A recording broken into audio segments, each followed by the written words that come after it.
বহু পুরনো হাট বাস, অন্তত ৩৫ থেকে ৪০ বছর পুরনো এই বাস। তবে বর্তমানে খালি পণ্য পরিবহনের ক্ষেত্রে ব্যবহার করা হয়। এখন আর যাত্রী পরিবহনের ক্ষেত্রে বাসটি ব্যবহার করা হয় না। জলপাইগুড়ি মোড় থেকে বাসটি সপ্তাহে ৪ দিন ছাড়ে। শুধুমাত্র হাটে পণ্য পরিবহনের ক্ষেত্রে ব্যবহার করা হয়। এই বিষয়ে বাসটির ড্রাইভার জানিয়েছেন, বর্তমানে বাসটি যাত্রী পরিবহনের ক্ষেত্রে ব্যবহার করা হয় না, শুধুমাত্র পণ্য পরিবহন করার ক্ষেত্রেই ব্যবহার করা হয়। সপ্তাহে ৪ দিন বাসটি জলপাই মোড় থেকে ছাড়ে। দুপুর ১টার সময় যাত্রা শুরু করে। বাসের ভেতরে বসার সিটগুলি কাঠের তৈরি। সাধারণত বাসের মধ্যে বসার জন্য গদি সিট থাকে, কিন্তু এই বাসটিতে কাঠের সিট রয়েছে। পণ্য সামগ্রী পরিবহন করার ক্ষেত্রেই ব্যবহার করা হয় শুধুমাত্র। Bureau report, news prime Times. বাসটা কত পুরনো? 30 হবে। আচ্ছা, এটা এখন কোথায় কোথায় যাতায়াত করে?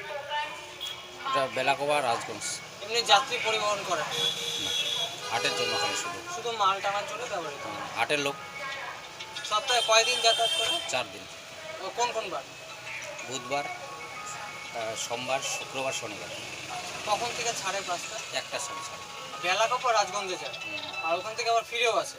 না, ওখান থেকে ফিরে আসে না। ওখান থেকে সকালে আসে, এখান থেকে যায়। আচ্ছা, আর বাসটাকে ফিরে আসার পর এখানেই থাকে? না না, ওখানে থাকে। সকালে আসে, 1টার সময় চলে যায়। আপনার নামটা বলুন। বেলাকোবা, রাজগঞ্জ। বেলাকোপা রাজগঞ্জ। শুধু যাত্রী পরিবহনের জন্যই ব্যবহার করে নাকি অন্য কিছু মাল পরিবহনের জন্য? যাত্রী যায় না, হাটের লোক যায় শুধু। খালি হাটের লোক যায়। সপ্তাহে কয়দিন যাতায়াত করে? 4 দিন। 4 দিন। আচ্ছা, আপনার নামটা বলবেন? বাবলু রায়।